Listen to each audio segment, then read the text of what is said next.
Sheridan Le Fanu was one of the early 19th century masters of the Gothic horror genre. The short story Dickon the Devil has all the exciting makings of a classic Gothic horror tale. The massive mansion in the middle of nowhere that is practically abandoned, the oddball caretaker, and of course, the persistent ghost that visits the protagonist. This type of ghost story requires a very detailed and unraveling narrative to keep it interesting, and I think it does a great job. I hope you will enjoy the Gothic horror tale Dickon the Devil.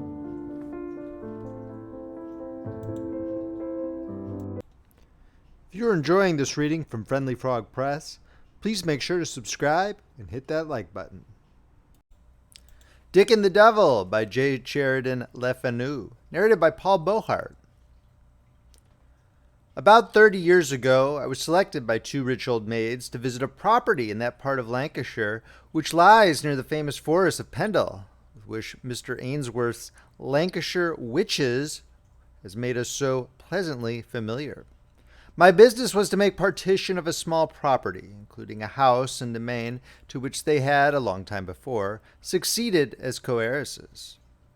The last 40 miles of my journey I was obliged to post, chiefly by crossroads little known and less frequented, presenting scenery often extremely interesting and pretty.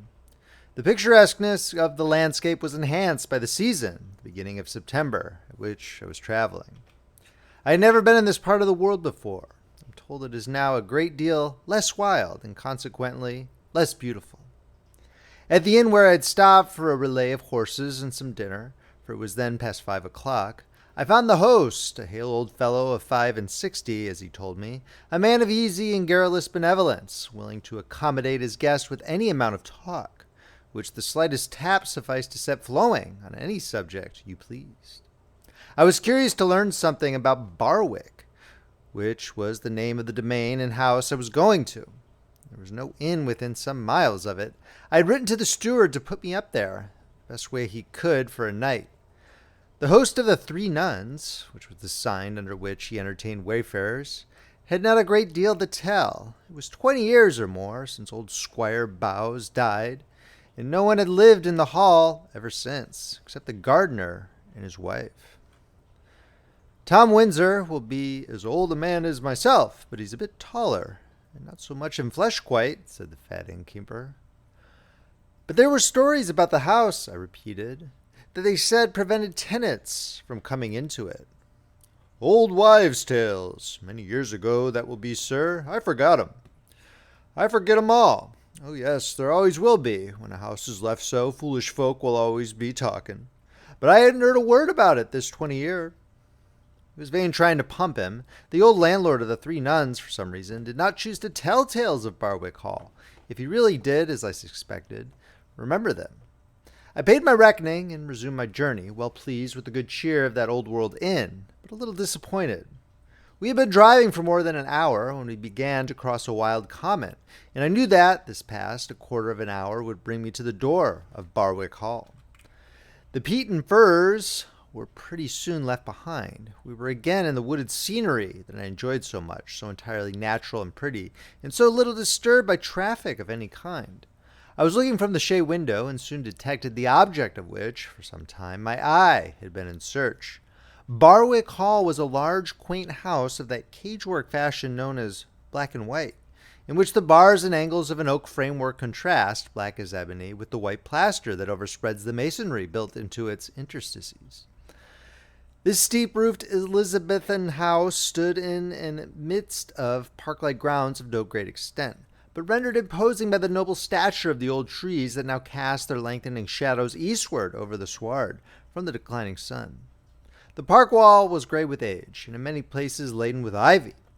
In deep gray shadow that contrasted with the dim fires of evening reflected on the foliage above it, in a gentle hollow, stretched a lake that looked cold and black, and seemed, as it were, to skulk from observation with a guilty knowledge.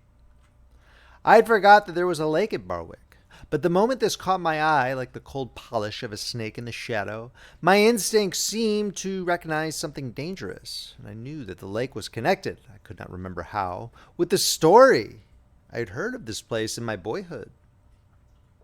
I drove up a grass-grown avenue under the boughs of these noble trees, whose foliage, dyed in autumnal red and yellow, returned the beams of the western sun gorgeously. We drew up at the door. I got out, had a good look at the front of the house. It was a large, melancholy mansion with signs of long neglect upon it. Great wooden shutters in the old-fashioned were barred outside. Across the windows, grass and even nettles were growing thick on the courtyard, and a thin moss streaked the timber beams. The plaster was discolored by time and weather and bore great russet and yellow stains.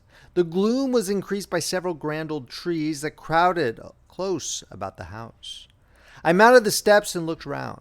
The dark lake lay near me now, a little to the left. It was not large, may have covered some 10 or 12 acres, but it added to the melancholy of the scene. Near the center of it was a small island with two old ash trees leaning toward each other, their pensive images reflected in the stirless water. The only cheery influence of this scene of antiquity, solitude, and neglect was that the house and landscape were warmed with the ruddy western beams. I knocked, and my summons resounded hollow and ungenial in my ear. And the bell from far away returned a deep-mouthed and surly ring, as if it resented being roused from a score years' slumber. A light-limbed, jolly-looking old fellow in a Baroccan jacket and gaiters, with a smirk of welcome and a very sharp red nose that seemed to promise good cheer, opened the door with a promptitude that indicated a hospitable expectation of my arrival. There was but little light in the hall, and that little lost itself in darkness in the background. It was very spacious and lofty, with a gallery running round it, which, when the door was open, was visible at 2 or 3 points. Almost in the dark, my new acquaintance led me across this wide hall into the room destined for my reception. It was spacious and wainscoted up to the ceiling. The furniture of this capacious chamber was old-fashioned and clumsy. There were curtains still to the windows, and a piece of Turkey carpet lay upon the floor. Those windows were 2 in number, looking out through the trunks of the trees close to the house upon the lake. It needed all the fire and all the pleasant associations of my entertainer's red nose to light up this melancholy chamber.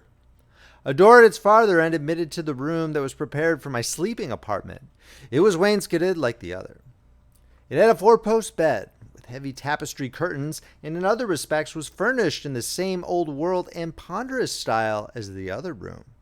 Its window, like those of that apartment, looked out upon the lake.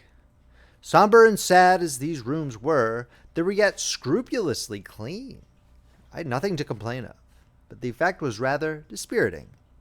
Having given some directions about supper, a pleasant incident to look forward to, and made a rapid toilet, I called in my friend with the gaiters and red nose, Tom Windsor, whose occupation was that of bailiff or understeward of the property, to accompany me, as we still had an hour or so of sun and twilight and a walk over the grounds.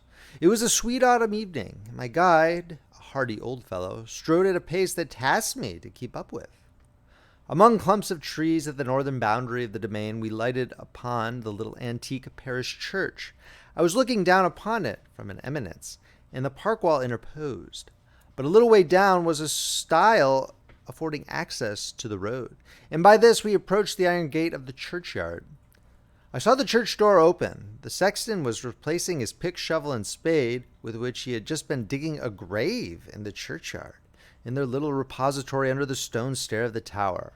He was a polite, shrewd little hunchback who was very happy to show me over the church. Among the monuments was one that interested me. It was erected to commemorate the very Squire Bowes from whom my 2 old maids had inherited the house and estate of Barwick. It spoke of him in terms of grandiloquent eulogy, and informed the Christian reader that he had died in the bosom of the Church of England at the age of 71. I read this inscription by the parting beams of the setting sun, which disappeared behind the horizon just as we passed out from under the porch. 20 years since the squire died, said I, reflecting, as I loitered still in the churchyard. Aye, sir, 'twill be 20 year the 9th o' last month. And a very good old gentleman? Good-natured enough, and an easy gentleman he was, sir. I don't think while he lived he ever hurt a fly, acquiesced Tom Windsor. It ain't always easy saying what's in 'em, though, and what they may take or turn to afterward, and some of them sort, I think, goes mad. You don't think he was out of his mind? I asked. He? No, not he, sir. A bit lazy, mayhap. like other old fellows, but I knew devilish well what he was about. Tom Windsor's account was a little enigmatical, but like old Squire Bowes, I was a bit lazy that evening and asked no more questions about it. We got over the stile upon the narrow road that skirts the churchyard. It is overhung by elms more than 100 years old, and in the twilight, which now prevailed, was growing very dark. As side by side we walked along this road, hemmed in by two loose stone-like walls, something running toward us in a zigzag line passed us at a wild pace, with a sound like a frightened laugh or a shudder. And I saw, as it passed, that it was a human figure. I may confess now that I was a little startled. The dress of this figure was in part white. I know I mistook it at first for a white horse coming down the road at a gallop. Tom Windsor turned about and looked after the retreating figure. "He'll be on his travels tonight," he said in a low tone. "Easy served with a bed, that lad be. 6 foot of dry peat or heath, or a nook in a dry ditch. That lad hasn't slept once in a house this 20 year, and never will, while grass grows." "Is he mad?" I asked. "Something that way, sir. He's an idiot, not be. We call him Dickon the Devil, because the devil is almost the only word that's ever in his mouth." It struck me that this idiot was in some way connected with the story of old Squire Bowes. "Queer things are told of him, I dare say," I suggested. "More or less, sir, more or less. Queer stories, some." 20 years since he slept in a house? That's about the time the squire died," I continued. "So be, sir, not very long after." "You must tell me all about that, Tom, tonight, when I can hear it comfortably after supper." Tom did not seem to like my invitation, and looking straight before him as we trudged on, he said, "You see, sir, the house has been quiet, and now it's been troubling folk inside the walls or not, all round the woods of Barwick this 10 year or more, and my old woman down there is clear against talking about such matters, and thinks it best, and so do I, to let sleeping dogs be."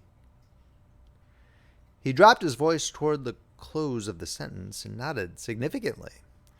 We soon reached a point where he unlocked a wicket in the park wall by which we entered the grounds of Barwick once more.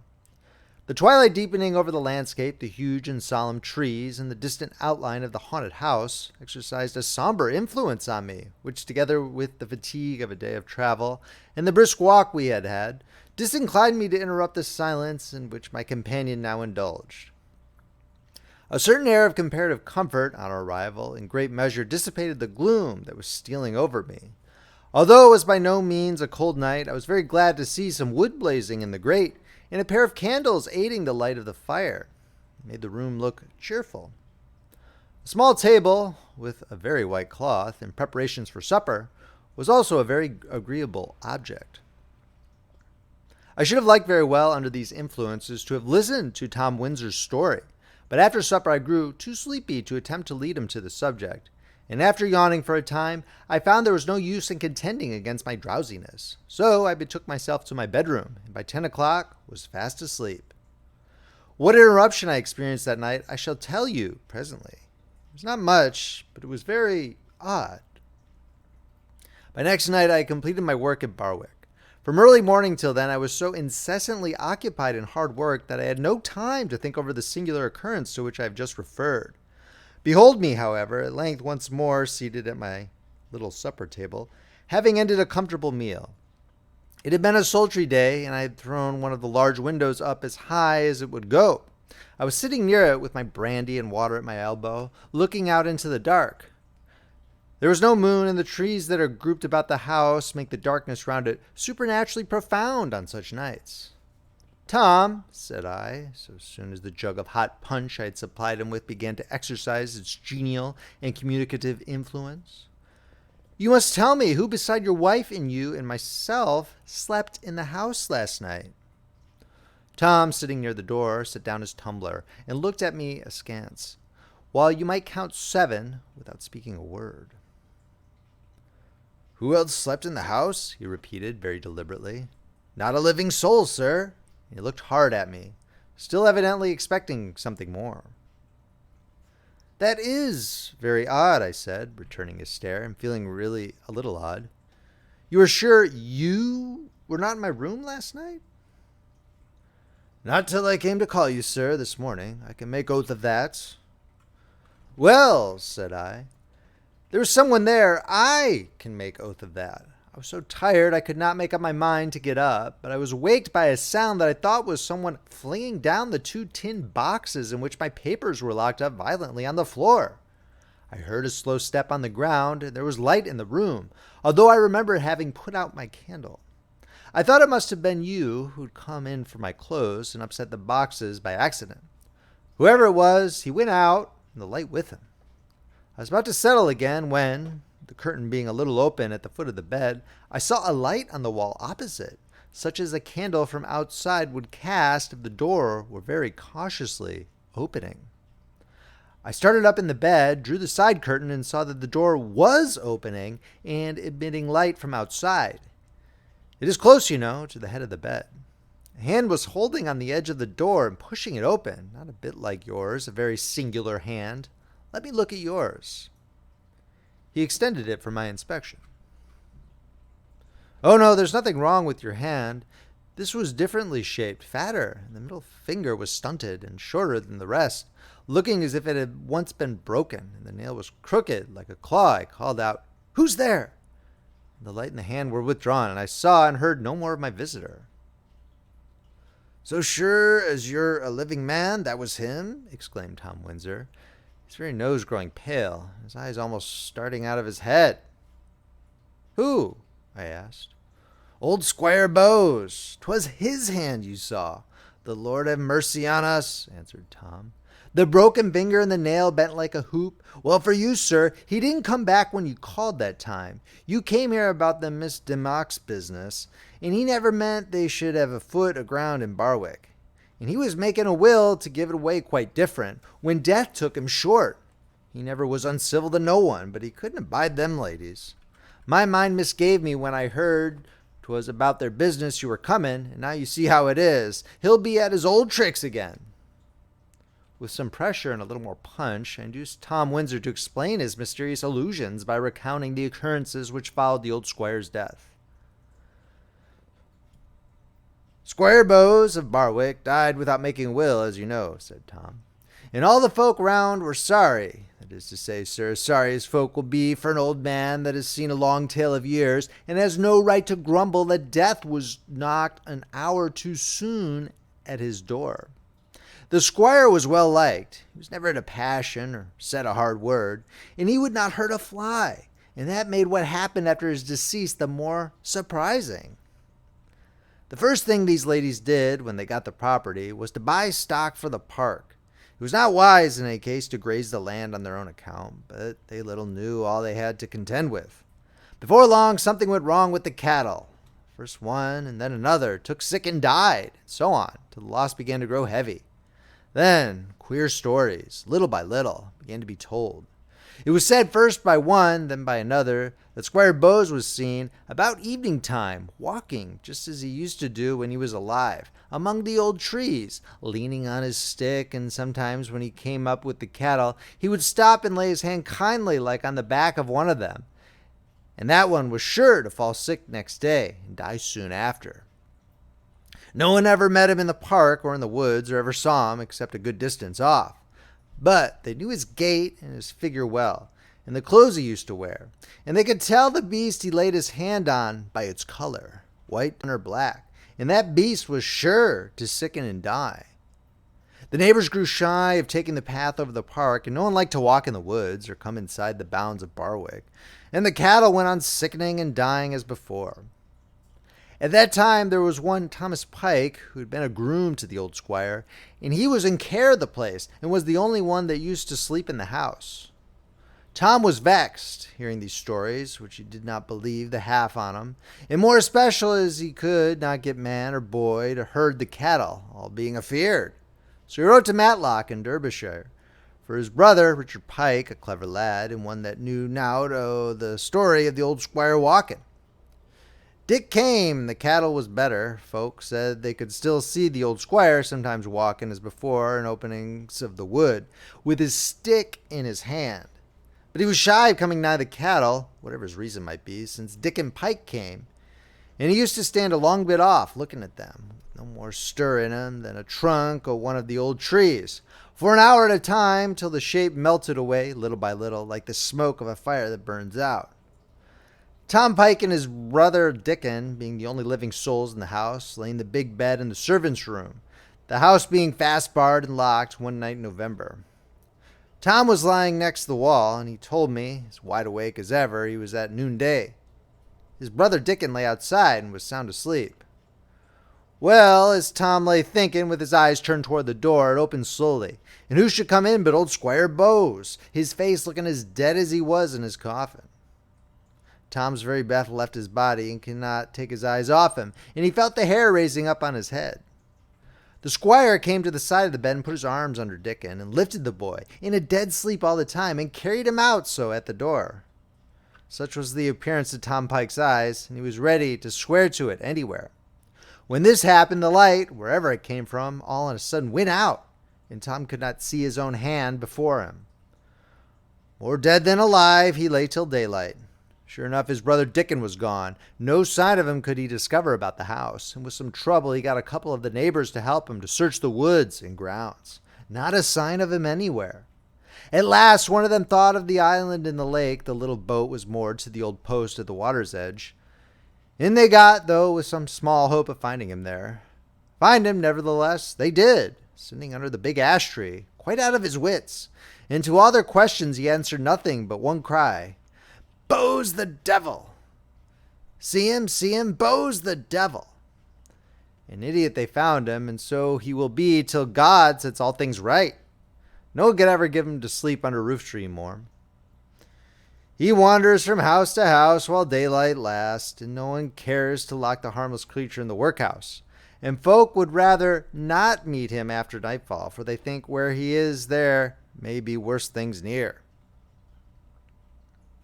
A silence followed Tom's story. He and I were alone in that large room. I was sitting near the open window, looking into the dark night air. I fancied I saw something white move across it, and I heard a sound like low talking that swelled into a discordant shriek. "Oh, Bowes the devil over your shoulder, oh, ha ha ha." I started up and saw, by the light of the candle with which Tom strode to the window, the wild eyes and blighted face of the idiot as, with a sudden change of mood, he drew off, whispering and tittering to himself, and holding up his long fingers and looking at them as if they were lighted at the tips like a hand of glory. Tom pulled down the window. The story and its epilogue were over. I confessed I was rather glad when I heard the sound of the horse's hoofs on the courtyard a few minutes later, and still gladder when, having bidden Tom a kind farewell, I had left the neglected house of Barwick a mile behind me. End of story. If you enjoyed this reading, please make sure to subscribe, hit that like button, and check out friendlyfrogpress.com, where you can see where our collection of ebooks, paperbacks, and audiobooks are available. Friendly Frog Press, where the classics come alive. This is Paul Beauheart, signing off.